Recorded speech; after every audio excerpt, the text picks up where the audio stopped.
Hello, I believe folks are joining the webinar now. And as you come into the room, please go ahead and make sure your audio is muted. And it would be great if you could introduce yourself by just entering your name, your LEA, and your role in the chat box. And if you feel called, also feel free to answer this sort of pleasantry icebreaker question. What did you eat for breakfast this morning? Thanks for getting us started, Sebastian and Daniel. Welcome.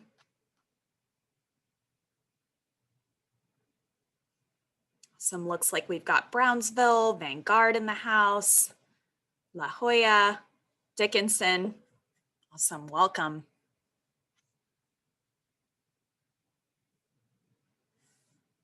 South Texas.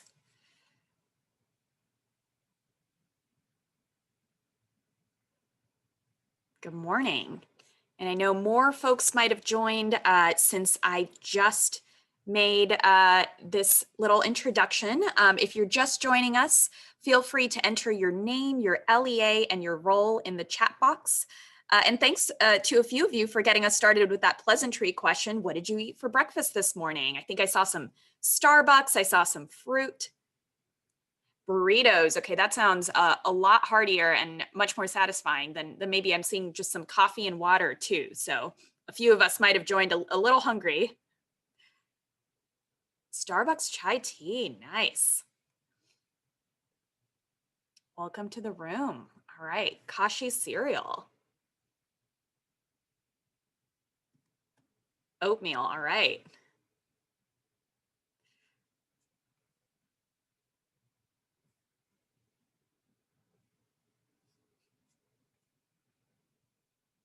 Nice, yogurt. Got some healthy folks in here.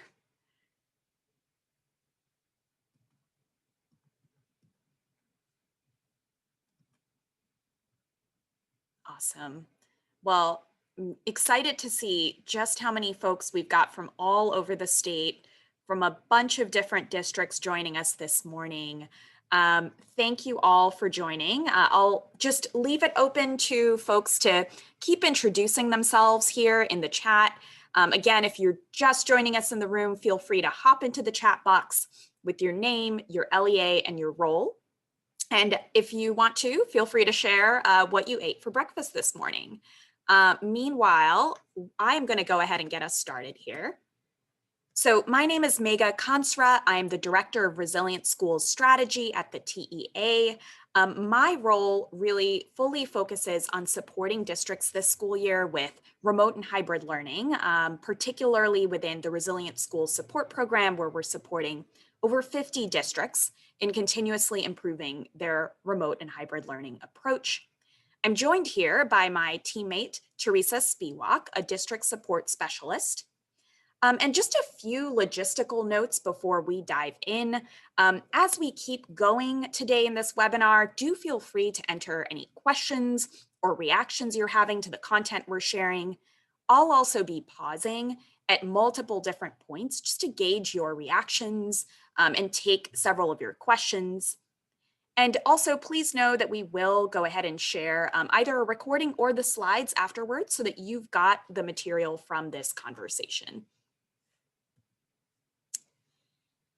Now, we'll talk about quite a few things today, but we'll really focus on two big ideas overall. First, this idea that alternative staffing approaches might be a way for you to better support your teachers and students this school year while delivering the school options that parents want. And additionally, that we do have a particular window of opportunity right now in sort of early mid-November to think about whether we want to transition to alternative staffing approaches in the spring semester. And today we'll be laying out some initial thoughts and some potential action steps you could take to move in that direction. As part of this session, we're really hoping that you all will be able to leave being able to name and describe 4 staffing approaches to pulling off simultaneous remote and on-campus instruction. We're also looking to help you all be able to understand and name some key considerations for each of those staffing approaches. And finally, we also want to make sure that you're equipped to start taking steps to make a decision about which staffing approach to consider for the spring. Our agenda overall, we will start by laying out some of the rationale for even thinking about alternative staffing approaches at this point in the school year. Then we'll move to providing a bit of an overview of staffing approaches, and then we'll provide some suggested steps for making a staffing approach decision. And then we'll close out and get some of your reflections and feedback at the end of the session. So let's get started with sort of the rationale and why now. What we are hearing at the TEA from a number of LEAs across the state is essentially that managing both remote and on-campus instruction at the same time is challenging, and it can be pretty exhausting for teachers. At the same time, we're also hearing that the path to stand up alternative staffing and scheduling models can also seem a little bit complicated and unclear. But at the end of the day, and the reason that you all are here on this call is that we all feel that we need a strong solution that supports all of our students and families now. So this is kind of a complicated picture that we're hearing from all of you as LEAs, and precisely why we're hosting this Staffing Approaches webinar. But rather than just hearing from me about what we are hearing from you, I'd actually love to hear from you directly. So take a moment to just type into the chat box the letter on this slide that corresponds to a current challenge that you're encountering in pulling off both modalities, remote and on-campus instruction at the same time. And you can certainly write in multiple letters. I'll read these off quickly. So A, that your teachers are perhaps strained, planning for and delivering both remote and on-campus instruction. B, students aren't yet effectively engaged or supported in hybrid environments. C, teachers assigned to teach remote students aren't necessarily always well set up or equipped to lead remote instruction. Or D, given family preferences and or COVID rates in your area, you're continuing to see a demand and need for remote learning, and you do feel a need to make sure we're continuing to deliver this hybrid mode and continuing to improve remote learning delivery. So let's see, I'm seeing a lot of resonance here for A, but really across the board for a number of these answers, A, B, D. A lot of A and B. Yep, all of the above. Yes, definitely. All B. Give folks another moment to just type in what's resonating here of these challenges.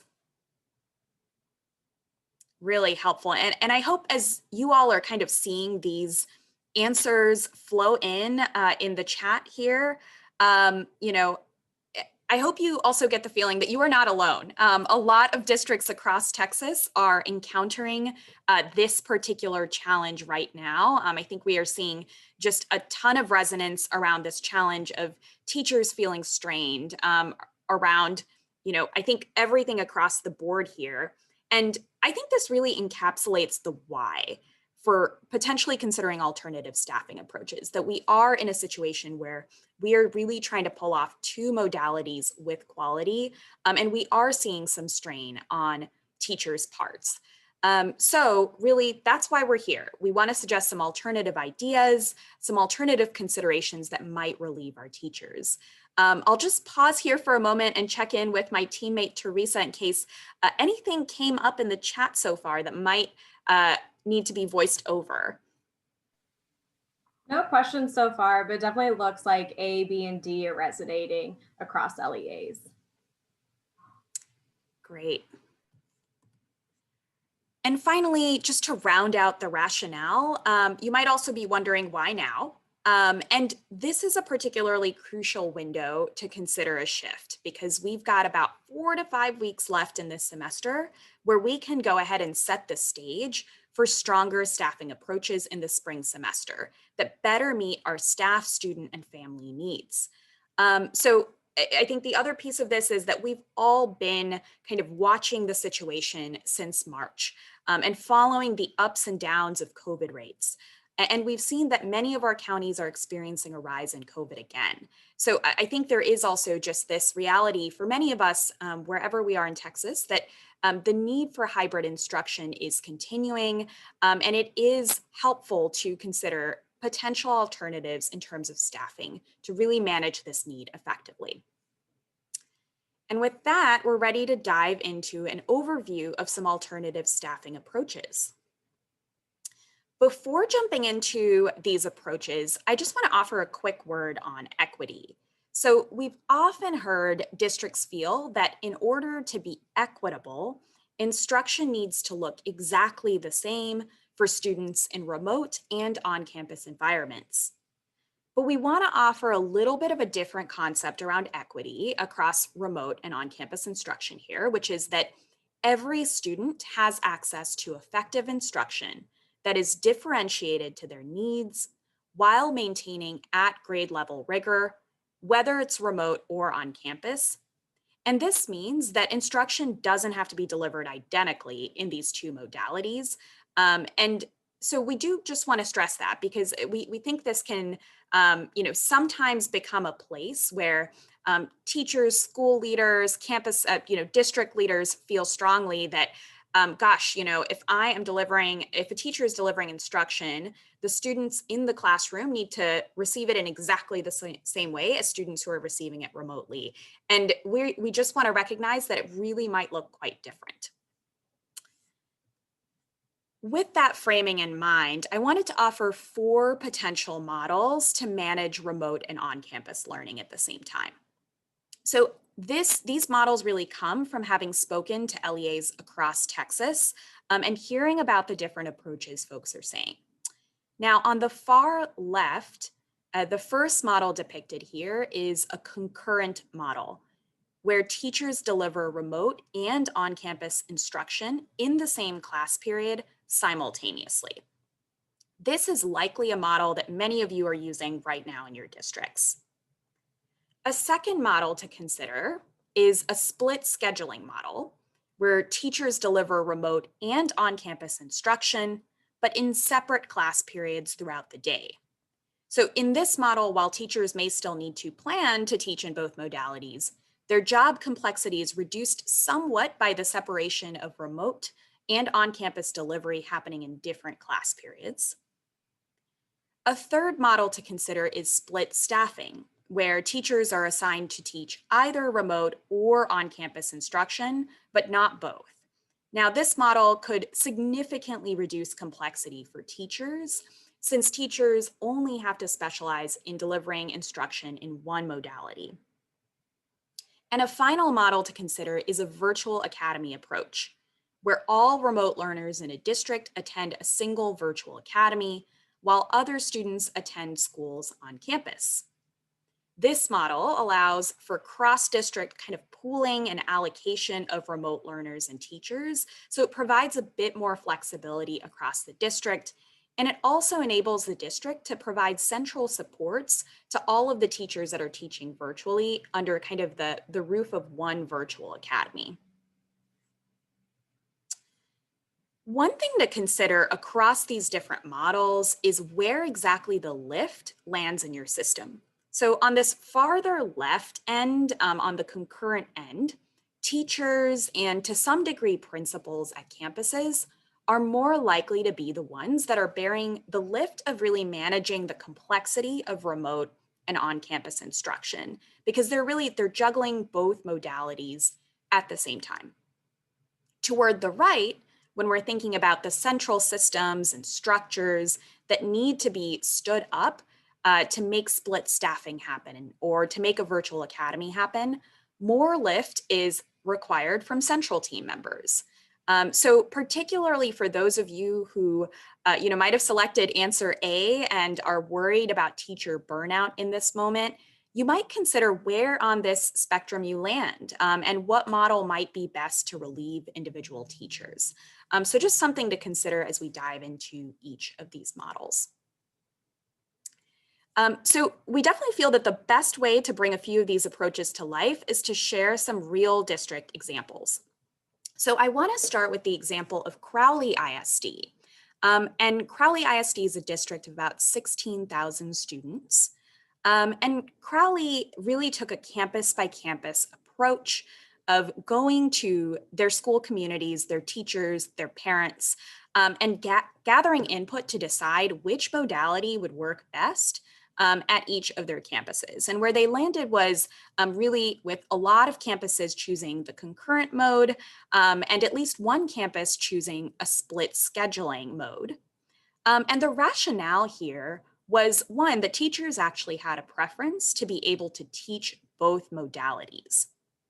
An additional piece here was that Crowley wanted to provide stability for students whenever students switched modality. So one benefit of the concurrent mode in particular is that when teachers are teaching both remote and on-campus students, when students switch from, say, remote to on-campus, you're able to keep that teacher-student relationship intact and just simply move the student's mode over, and they're able to stay in the same class with the same other students and teacher. And so you're able to kind of maintain a little bit more stability and predictability.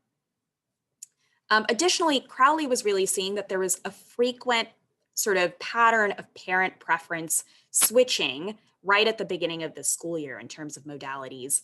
So this option of going concurrent just offered a little bit more even stability on the staff end to manage some of those switches. At the same time, Crowley also thought pretty critically about how to support their staff with concurrent. So first, Crowley made an upfront investment in technology. So teachers were equipped with microphones, wireless headphones, just the technology that they needed to be able to broadcast a lesson to students who are learning remotely while also reaching the students who are in the classroom. Second, Crowley also invested effort in supporting teachers at different sites through PD and PLCs. And all of these efforts really focused on a few key practices. So for example, checking for understanding in both modalities. And the Crowley team and leadership just really emphasized the importance of staying narrow. So for example, really trying to master a narrow set of concurrent technology. And then finally, Crowley was also enabled by putting in place a common schedule of 3 days synchronous learning and 2 days asynchronous learning. And a lot of these key enablers have really been key to making concurrent possible at this district. Now, Crowley did have at least one campus that chose split scheduling. And the key enabler there was that the leadership team did spend some time upfront really digging into master scheduling to enable those split assignments. So if you're thinking of going sort of the split scheduling route, I think that's just a key consideration, that the master scheduling for this particular approach might just take a little bit of time to sort out. I'll pause there, just checking in case we have any kind of curiosity in the chat here. Let's see, I think I'm seeing one raised hand from Stephanie. Stephanie, did you have a question? Let's see, checking the chat here real quick. Okay, gotcha. We might have had, all right. I'll assume that unless folks are jumping in the chat with questions, I'll assume that there might be accidental raised hands. So if you've got a raised hand and a question, please do jump in on our chat. We'll be on the lookout there. So let's dive into another case study here. Forney ISD, a district of about 12,000 students that really took a proactive approach of putting in place split staffing and building on a pre-existing virtual academy across campuses. So the district leadership team at Forney was really motivated by one key question, which is, how do we remove the burdens from our staff? And so in thinking about this question, the Forney team really realized that the best way to reduce burdens for their staff was to put in place a split staffing model where their teachers would only have to specialize in either on-campus or remote instruction. The Forney team also pretty proactively put a lot of key enablers in place. So first, the Forney team put in place a common curriculum and scope and sequence, even to the level of common daily formative assessments across their classrooms across the district. Now, the key thing here is that in split staffing, when students switch modality, they will most likely also switch teachers because your teachers are specializing in a particular modality. So this common curriculum scope and sequence really provided some of that stability and continuity for students in the content and the academic experience that they're getting. Additionally, Forney set up a common learning management system with preloaded curriculum, which took a good bit of organization, but really helped ensure, again, that transfer and that organization across staff. Additionally, Forney engaged in pretty proactive communication with families. So, setting expectations up front that if your student switches modality, that there will likely also be a mid-year teacher and schedule switch. And families were also given an introduction to this common LMS. And families received pretty frequent communication and also, had were on the receiving end of a parent academy where they learned some tips on how to engage with their students and kids. So a lot of work was put in place up front here to make sure that families were also brought along in the process of standing up this model. Now, additionally, Forney made sure that teachers who were teaching virtually got PD that was targeted toward remote instruction. And interestingly, Forney also thought pretty critically about virtual teachers' roles. So Forney's virtual teachers were actually, they are stationed on campus, teaching remotely while being on campus, which also equips them to play some broader campus roles. So for example, supporting with student arrival and dismissal and lunch duty. And it's a way of sort of separating roles out cleanly and also managing social distancing effectively across your remote teachers and your on-campus teachers. So a lot of good nuggets in here in terms of the strategies that Forney took. I think one thing I do want to note is some of you that are thinking about split staffing might be looking at this list of bullets in the key enablers portion of the slide and thinking, gosh, that's a lot to put in place. And I do want to note that you don't necessarily have to put every single one of these key enablers in place to be able to make that switch to split staffing. But these are examples of some good practices to put in place to really ensure a smooth transition every time students do switch modality. I'll pause and just check in to see if we've got anything coming in here on the chat thread. Okay, it seems like we're kind of, let's see, checking in here. Okay, seems like there's just a chat conversation happening, but not necessarily questions yet. So I will move us forward with our last case study, which is of Lubbock ISD. And Lubbock set up a virtual academy this school year. So this, meant kind of a few different things for Lubbock. So Lubbock actually proactively set up a virtual academy with a virtual academy principal who is highly adept in technology usage and remote learning. So this meant that this virtual academy principal was able to train teachers and free up campus principals to focus primarily on safety protocols and on-campus learning. So this is one really key benefit of a virtual academy is also being able to kind of potentially split out the roles of your virtual leaders, virtual campus leaders versus your on-campus leaders. Secondly, Lubbock took the approach of really making sure there was teacher buy-in to teach virtually. So Lubbock started off with an application process for teachers to apply to teach virtually.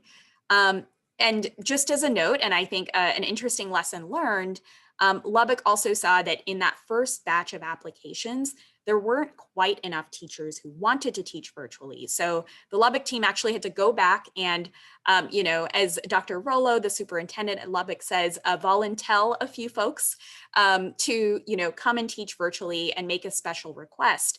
But even this method ensured that teachers with a strength in remote learning were really the ones being asked to teach virtually.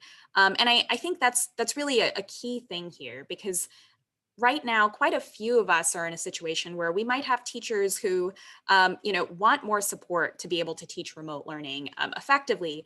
And on the other hand, you've got teachers who really excel in remote learning, who enjoy remote learning in your campus. And so this is an opportunity also to really match those strengths and preferences with the modality that teachers are teaching. I'll also note that Lubbock set up some pretty clear routines and structures for instruction, particularly at the elementary level. And this included things like a consistent whole to small group routine. And then finally, Lubbock also, just like Forney, took a pretty proactive approach to family engagement. So again, setting those expectations up front that if your student switches modality, you're also potentially likely to see a mid-year teacher and schedule switch. And another kind of interesting note here that when Lubbock students actually had a switch from remote to on campus, so there was a segment of their students that made that switch. A segment of their teachers also made that switch from being virtual teachers to being on campus teachers. So they've kind of got this reserve of teachers that is a set of virtual teachers that are kind of ready to flip back over to remote if the need is there. I'll pause there and just see if there are any questions coming through. Yep, two questions from the group. So any feedback from parents when teachers were changed? Yeah, I think that's a great question. So, what we've heard is that what's gone a long way is that really proactive communication with parents, where parents would expect the teacher to change as soon as the modality changed. So there was a lot of preparation up front for that. I've also heard of districts that ensure that their teachers are actually already kind of working in a teaching team, particularly in the split staffing model, so that all of the teachers are gaining some level of familiarity with all of the students, so that when a student makes that switch from remote to on campus or vice versa, all of the teachers are somewhat known to the student, and they know the student. And so it's a little bit more manageable, but I think it's very valid to actually call out that tension, because that is a key tension across these models that in split staffing in virtual academy, there is that kind of shift and potential, even disruption of the student teacher relationship. So thinking about the enabling conditions to support keeping either that relationship intact or building a strong relationship with the teacher who will, eventually receive the student, that's really a key thing to consider. Absolutely. And then one more question, just sharing a little bit more information around the student to teacher ratios and the split scheduling. I really appreciate that question, Stormy. I think what we have generally heard is that often what folks end up doing in split scheduling, but then also to some degree in split staffing, is that you want to have smaller in-person class sizes because you're looking to do some social distancing, and you can actually have larger virtual classes. And so often the master schedule is set up with those ratios in mind. That said, when you're looking at a larger virtual class size, I think a key consideration is there a point at which you've actually got a rather large virtual classroom, um, and you actually need to make sure you've supplemented that classroom with potentially an aide, or even a part-time teacher, someone who can support the other teacher in the virtual room, even if it's sort of separating out the roles, whether it's classroom management or thinking about small group supports. That is just a key consideration to think about when you're looking at ratios there.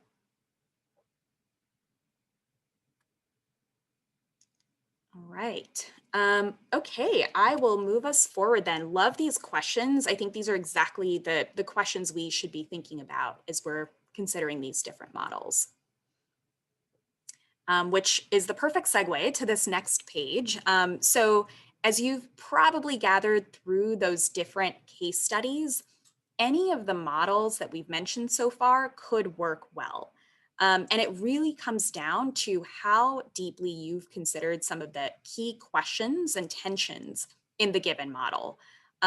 So, for example, in a concurrent model, how might you support teachers that are managing both modalities at the same time? So I think we heard some good examples in the Crowley case study of the PD, the coaching, the PLCs that are offered to students or to teachers. And we've also heard from other districts this concept of really supporting teachers with just additional planning time because you are planning for both modalities and both modalities at the same time. So it's key to also consider, how are you offering just that little bit of sustainability and additional time for planning? And you might need some additional technology supports if you're broadcasting the lesson at the same time. For the remaining three modes, I think the two key considerations are one, really the master scheduling for those split assignments and virtual academy. There's some operational work to do up front to really set those things up. And then second, there's a question about how you would, I think we were talking about this in depth just a moment ago, how you support students who are switching teachers when switching between remote and on campus. So here again, that strong family and student engagement plan is key. To the degree that it's possible, also having a common scope and sequence, if it's possible, a common curriculum, a common LMS, and definitely some common teacher team planning time, particularly to transfer information about students who are making that switch and making sure that student needs don't get lost in that shuffle. So again, there isn't necessarily one perfect model in this group. They all kind of have some benefits and some tensions to manage. And it's really about selecting the best model for your teachers, your families, and your students, knowing, in advance how you're thinking about all of these key considerations. All right, we're going to pause for a moment and get your input via the chat. So, as you've heard us walk through these different models and heard of a few district examples, I'm curious to see whether any of the staffing approaches mentioned here, whether it's concurrent, split scheduling, split staffing, virtual academy, are ones that you're interested in exploring further at your LEA. So feel free to just kind of throw into the chat box the letter or letters corresponding to models that you might be interested in exploring.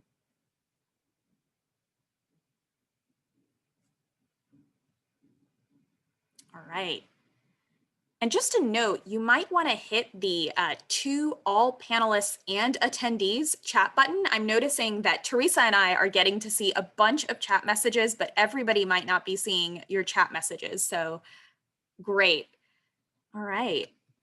We're seeing some interest in, let's see, split scheduling, seeing a few folks who are voicing an interest for split staffing as well.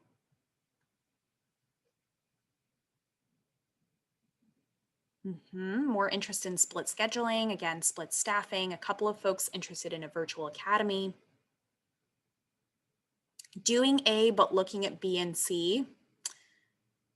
Yep.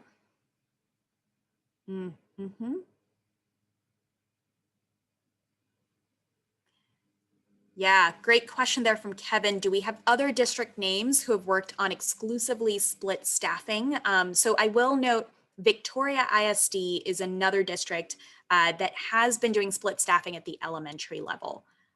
So thank you for that question. And, we're continuing to look out there and see what other districts are doing what. We are definitely collecting that data and trying to, continue to build our intelligence on these models. Really helpful. So it sounds like a lot of you are kind of looking at maybe B, C, D. Some of you are potentially looking at sticking with A. So that's really helpful. And I'd also love to hear at this point, have you had any kind of ahas as you've been considering these models or hearing the content so far in this presentation? Anything that's just kind of a new wondering or insight?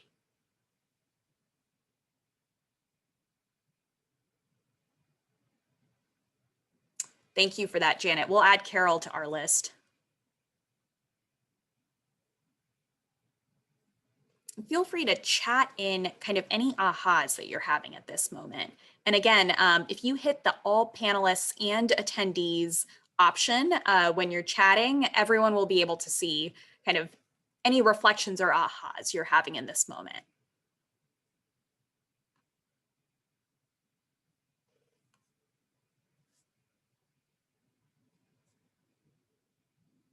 Give folks a moment there.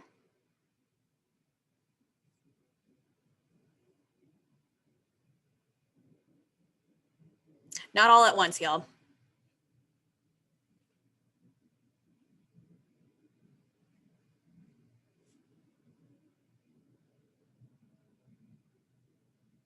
Yeah, that's helpful. Thank you, Leslie. Defining the key enablers to each of the staffing models that helps think through what we need to consider. Thank you for that, Eric, that insight that virtual and face-to-face doesn't need to look the same. I appreciate that, Stormy. Elective courses might be difficult to split staff. And I think that's just an important observation. And I think I even saw a question about bilingual certification. Often what we have heard on the ground is that split staffing is a lot more doable at the elementary level. And often when you start to get into more specialized courses or secondary level courses, it does start to get trickier. I think the virtual academy approach is one way of really sort of pooling your teachers, being able to kind of have a few more options for which teacher can deliver the course virtually. But I have heard overall that is kind of a key limitation that folks start to run into.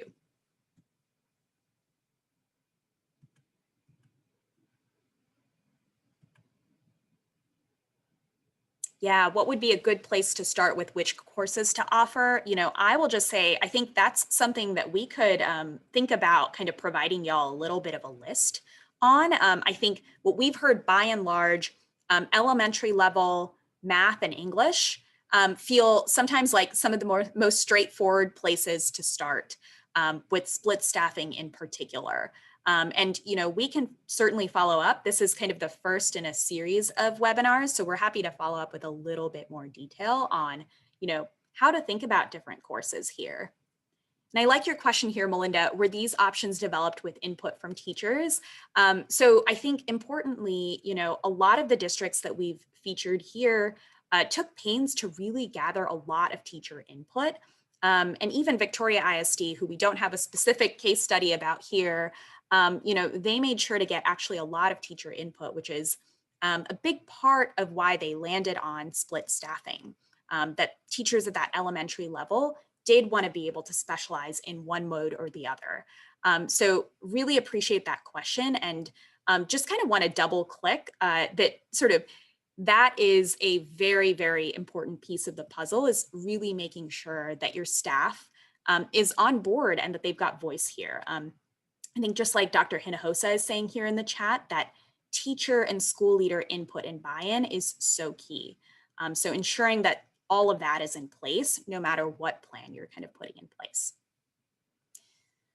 All right, really love kind of all of the activity here in the chat. I'm gonna move us forward for the case, for the sort of needs of time and getting to the rest of the content, but really appreciate all of these thoughts and questions. So as I mentioned, we will be hosting additional webinars that get deeper on implementation for models B, C, and D, so split scheduling, split staffing, and virtual academy. But for now, we wanted to share some steps that you can go ahead and start taking as district leaders, even within the next 1 to 2 weeks, to start to lay the groundwork for transitioning to an alternative approach. So particularly for those of you who are interested in exploring alternative models, and I think we saw quite a few of you come through with that interest in the chat, we would recommend taking 4 key action steps over the next couple of weeks. So we'll dive into each step a little bit more, but at a high level, We recommend starting with a rough current status assessment to get a gauge of how well your current approach is working for your students and staff. Then, if your current approach doesn't feel like it's working quite at the level that you want it to, think about your team and family's level of change readiness and what you might do to support them in shifting to a better approach.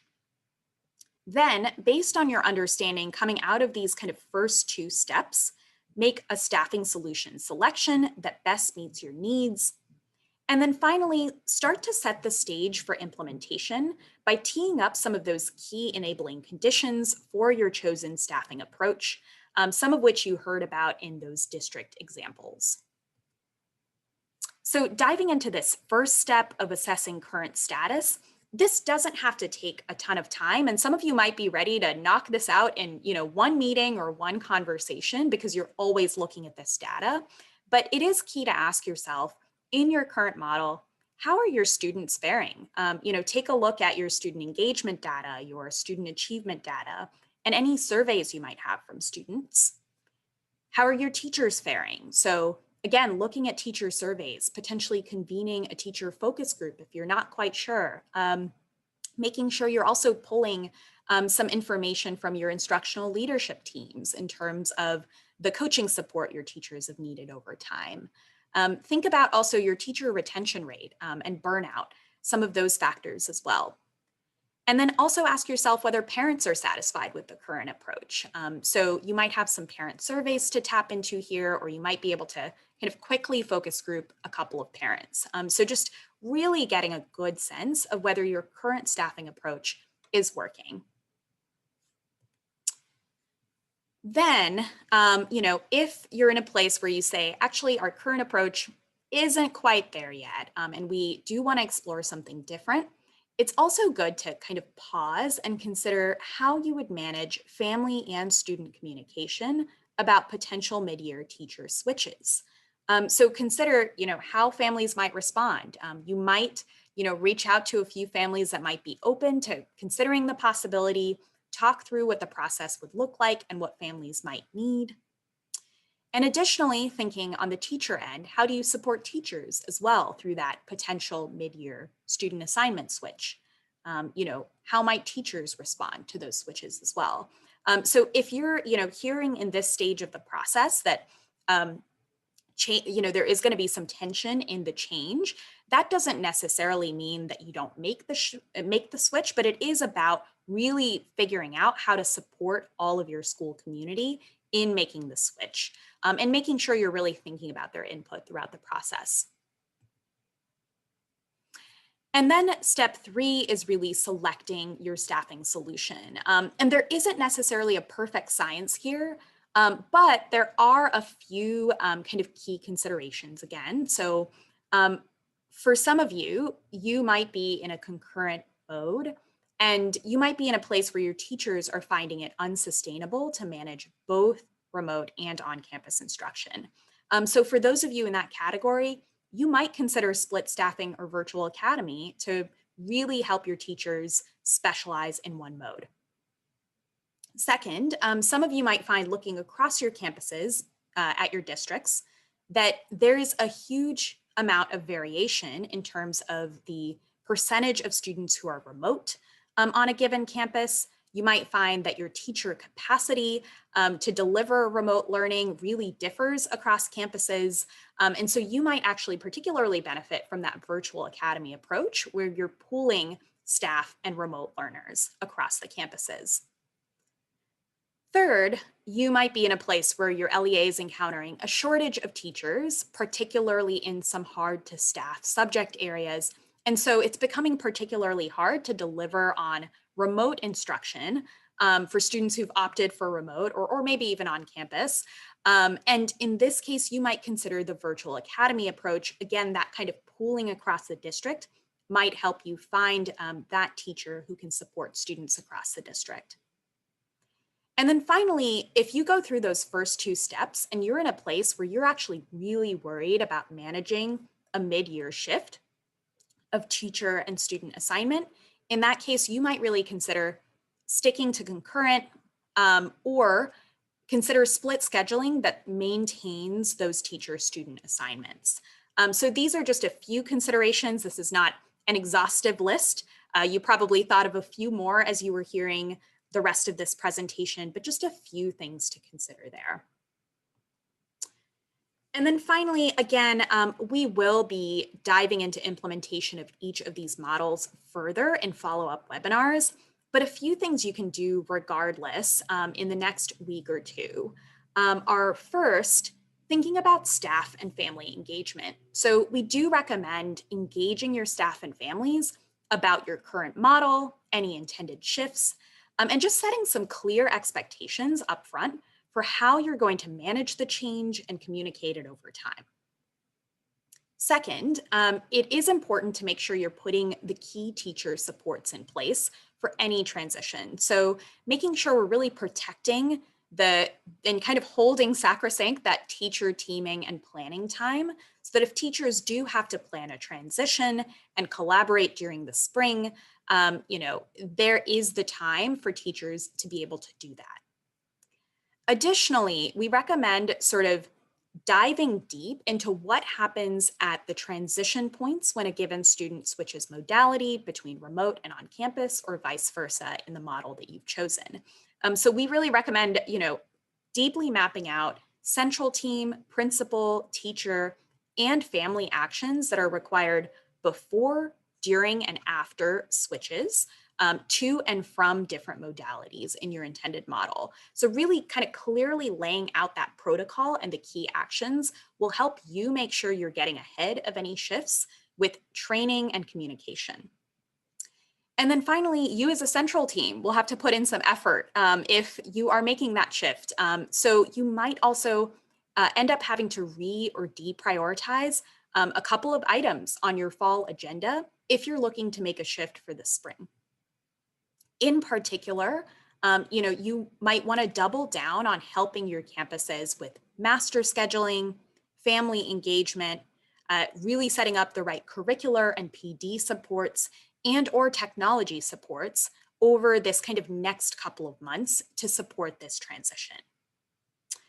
And we also want to note, you as a central team really might be at capacity at this moment. So that's also some of the rationale for this recommendation here to make sure that you're making this a manageable lift for yourself and that you're actually well positioned to do this with quality.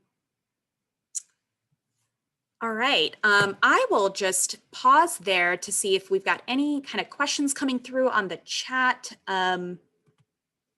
Teresa, anything here? I know a common question has kind of been around people being certified. So any information in terms of how that might be a key enabler. Yeah, that's a great question. And actually, there is some certification information that I can go ahead and share from the TEA. And I can actually add it to my follow-up email to this whole group.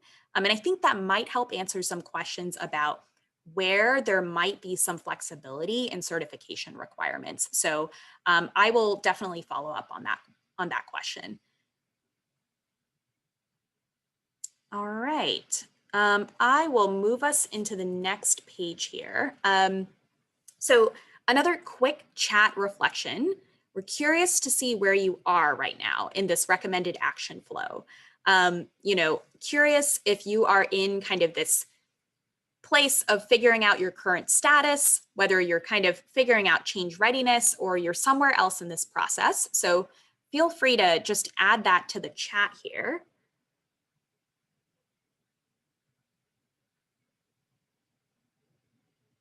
Staffing solutions, nice. Okay. First couple of folks answering are kind of on the farther end of the spectrum here, thinking about which solution is right and teeing up implementation.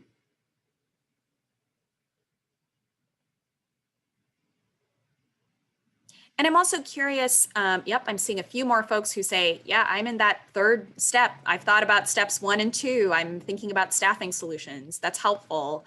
And I'm curious, as you've been kind of chewing on the information today, what steps are striking you that you might be able to take in the next, couple of days to support some decision making?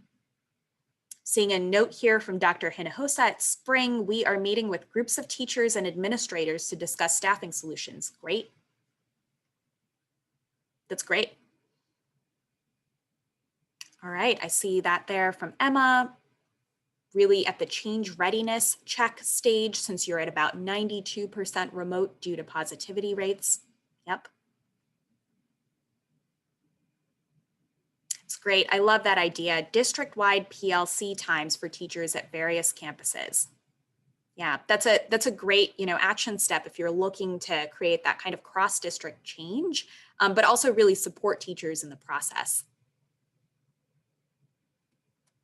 Resources to provide for teachers that are virtual. Yep, love that call out as well. Also love this from Andre. Teacher training is critical regarding time management and student involvement, particularly when teachers are doing both online and face-to-face. Appreciate that, Leslie. The idea of just meeting with administrators to communicate the staffing solutions and begin structuring that implementation and communication. Well, appreciate all of those ideas. I'm like feeling the hum and buzz of activity in this virtual room as you all kind of chat in your thoughts here. Also appreciating this note from Connie, lead teacher meeting to discuss split scheduling.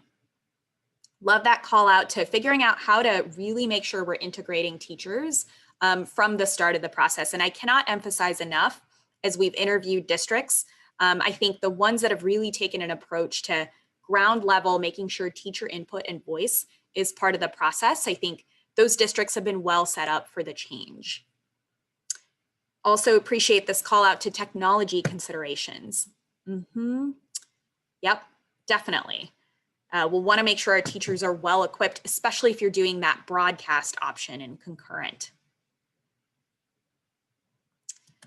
All right, well, thank you all for sharing where you are and where you might take this in the next 48 hours. Given that, we're going to close out for the day. So first off, this is not the end of the support that we want to give you. We are continuing to kind of pull together guidance on each of these models. So we'll be having a second webinar focused on Virtual Academy. For those of you who are looking into that approach more deeply, that will happen Wednesday, November 18th, 2 to 3 p.m. We'll be having a third webinar on split staffing the following Friday, 12 to 1 p.m. And then we'll have a short webinar on split scheduling Thursday, December 3rd, 11 to 11:30 a.m., really focused on how you make split scheduling happen with master scheduling, and just a few key considerations there. So these webinars aren't yet up with registration links on our Strong Start page, but I will send a follow-up email to everybody who has attended or registered for today's webinar when we've got the registration links up, along with some answers to some of the good questions that came up today. So we will be following up, and we really hope that you all will join some of these follow-up sessions, and just excited to see some of the intentionality already on this call. As we're closing out, I will stress we really appreciate your feedback on this session, because it'll help us shape these future sessions to make sure they're really meeting your needs. We'd love to hear in the chat box any closing reflections from you about whether you had a new learning or an aha that you're taking back to your team, and what you're interested in learning more about in some of these future webinars and supports on this general topic of staffing solutions. So opening up the chat for feedback. We do take your feedback very seriously.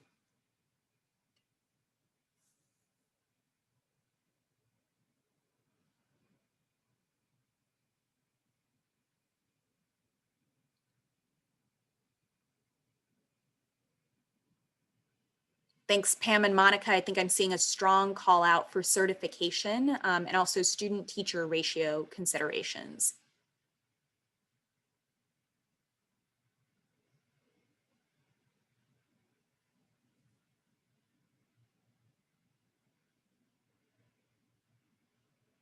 It's great, knowing what others are doing across the state. So we'll keep trying to kind of pull in those real district examples wherever we can. Yeah. The long-term solution, as soon as we have more line of sight into virtual academies next year, being able to share that information. Examples of schedules, absolutely.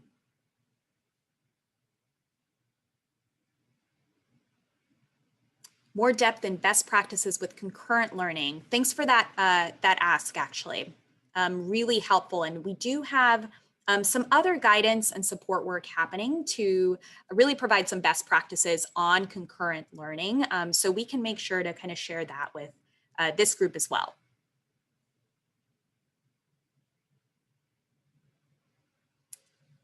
Really helpful. I think I'm seeing even more call outs for continuing to see what others are doing and learning from that. Managing different grade distributions between online and in-person education. That's a good question for us to take back. And how you're getting that extra planning time. Key question, Allison.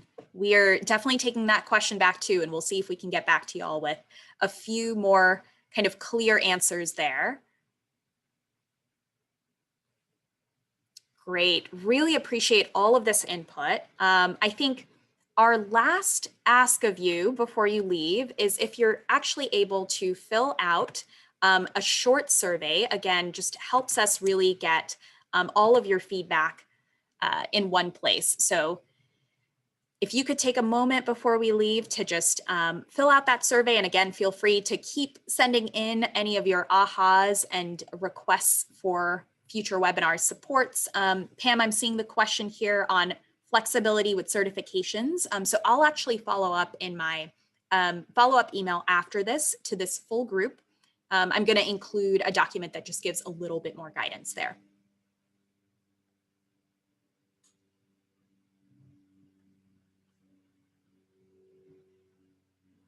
All right, we are leaving the chat box open a little bit longer here while in case folks have any other feedback.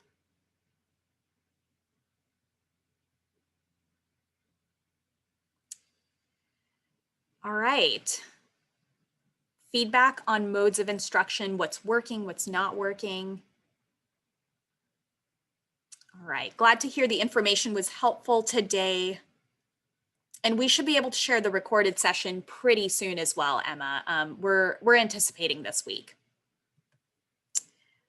Well, with that, I will close us out with just some gratitude on our end. I know we are definitely thankful to all of you for just being intentional with what your district is doing and being proactive and thinking about what's working well, what might need to shift, and even coming to this session and deeply engaging with your questions, with your reactions. Thank you. And please don't hesitate to reach out to me as you continue to think about this topic. Thanks so much. Take care.